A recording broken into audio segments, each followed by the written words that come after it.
Okay, now we are learning about the move further with the Dutch people. तो हमने आगे के session में पोर्टुगीज़ के बारे में पढ़ा था. Portuguese ruled over 100 years. Within this span, they control over some areas. After that came Dutch of Holland और उन्होंने अपने फोर्ट थे वो पुलिकट और मद्रास पे डाले थे. अगेंस्ट ब्रिटिश नॉट कम्पीट, पर जो ब्रिटिशर्स और फ्रेंच डच थे तो उनके सामने जो ये डच पीपल थे वो ब्रिटिशर्स के सामने कम्पीट नहीं कर पाए. उसी वजह से जो डच पीपल थे उनके पास बहुत ही कम कंट्रोल रह गया. तो जो डच पीपल और ब्रिटिशर्स थे उनके बीच में काफ़ी सारे डिस्प्यूट्स और कॉन्फ्लिक्ट्स होते रहे थे. बट जो यूरोपियन कंपनी थी वो उनके मुकाबले बहुत ही ज़्यादा स्ट्रॉन्ग थी. We are moving further with our next topic, British interested in India. तो ब्रिटिशर्स थे वो क्यों इंटरेस्टेड थे इन इंडिया में?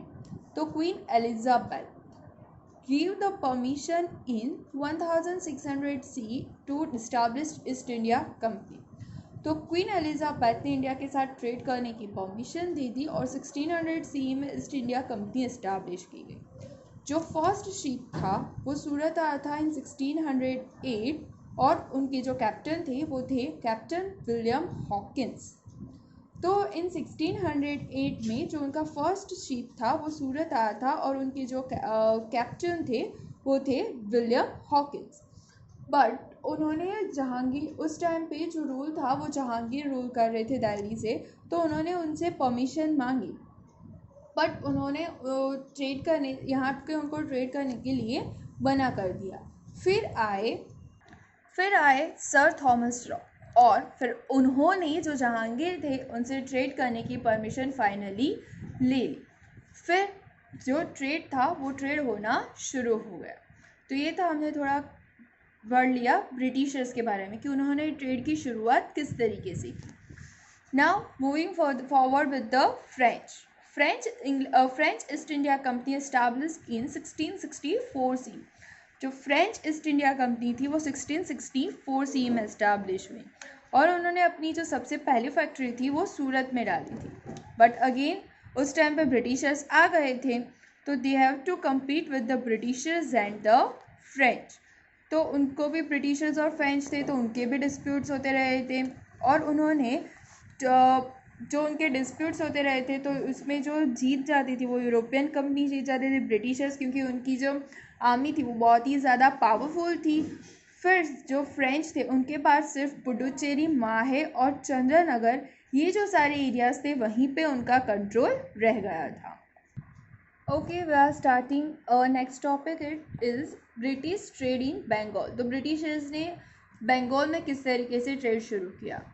तो इन 1651 सी British start trade on the river bank of Hooghly और उन्होंने वहाँ पे अपना जो फोर्ट था, उन्होंने अपने जो ट्रेड सेंटर्स थे वहाँ पे बंगाल में, तो उन्होंने उनको फोर्टिफाइड बना दिया था, गैरेंस्ड कर दिया था. फोर्टिफाइड कर देना उसका मतलब कि अपने जो ट्रेड सेंटर्स थे उनके सराउंडिंग्स में बड़ी बड़ी वॉल बना दी थी ताकि वो प्रोटेक्टेड रहे. Aurangzeb get the permission to trade without tax. जो औरंगज़ेब था उसने वहाँ का जो नवाब था उससे without paying any tax trade करने की परमिशन ले ली ताकि वो लोग ज़्यादा से ज़्यादा पैसे हैं वो अर्न कर पाए. और उनको ज़्यादा से ज़्यादा ट्रेड करना था तो इसीलिए उन्होंने वो यहाँ का जो नवाब था उनसे परमिशन ले ली कि वो ट्रेड करेंगे पर वहाँ पे वो लोग टैक्स नहीं भरेंगे. जबकि जो इंडियंस थे तो उन लोगों को जो भी कुछ प्रोड्यूस करते थे उन पे उन लोगों को टैक्स पे करना पड़ता था. English east India company increasing the trade. English east India company थी, उन्होंने जो ट्रेड था उसे इंक्रीज कर दिया था, बढ़ा दिया था. और company trade tax free. Company पर जो भी ट्रेड करती थी वो तो उसने कैसा बना दिया? फ्री बना दिया. तो बंगाल से जो इनकम जनरेट होती थी वो क्या हो गई? कम हो गई. तो उसी वजह से जो वहाँ का नवाब, उस टाइम पे बंगाल का नवाब था नवाब कुली खान, तो उसने क्या किया? अपोज किया. क्यों अपोज किया?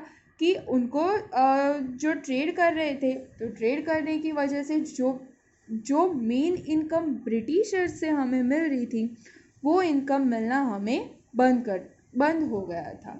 तो इसी वजह से फिर जो नेक्स्ट नवाब था वो अलीवर्दी खान आया, और उसके बाद अलीवर्दी खान का बेटा जो था वो बंगाल का नवाब बना था। तो उसी वजह से हमारी कंपनी थी उसके साथ डिस्प्यूट्स थे वो होते रहते थे। ओके, तो आज हमने जो पढ़ा उसके बेस पे कुछ क्वेश्चंस देख लेते हैं। Give reason income received from tax in Bengal reduce. तो जो इनकम हमें बंगाल से मिल रही थी वो क्यों कम हो गई। How did revenue generated from tax reduce in Bengal. जो रेवेन्यू हमें बंगाल के टैक्स से जनरेट हो रही थी वो क्यों कम हो गई। तो British started trade in 1651 C in Bengal on the banks of river Hooghly. तो उन्होंने हुगली रिवर के नज़दीक से ट्रेड करना शुरू किया था ऑन 1651 सी में। They got permission from Aurangzeb to trade without paying taxes against annual payment. तो उन्होंने जो औरंगज़ेब था उससे परमिशन ले ली थी कि वो लोग जो टैक्स ट्रेड करेंगे वो कैसे करेंगे, विदाउट पेइंग टैक्स। उस पर वो लोग कोई भी टैक्स पे नहीं करेंगे। Only the British East India Company could avail the benefit of tax free as per the order passed in Bengal. तो जो टैक्स नहीं पे करना था उसका ऑर्डर सिर्फ और सिर्फ किसको मिला था, ब्रिटिश ईस्ट इंडिया कंपनी को, कि वो लोग टैक्स फ्री ट्रेड कर सकते हैं, यानी कि टैक्स पे किए बिना वो लोग ट्रेड कर सकते हैं। But officials of the company who engaged in personal trade did not पे टैक्स। पर जो ऑफिशियल्स थे वो पर्सनल ट्रेड करते थे, उन पे भी वो लोग टैक्स पे नहीं करते थे। As a result the income generated from tax in Bengal reduced. तो उसी वजह से जो इनकम जो टैक्स से इनकम जनरेट होती थी बंगाल से वो उसी वजह से आधी हो गई थी, कम हो गई थी।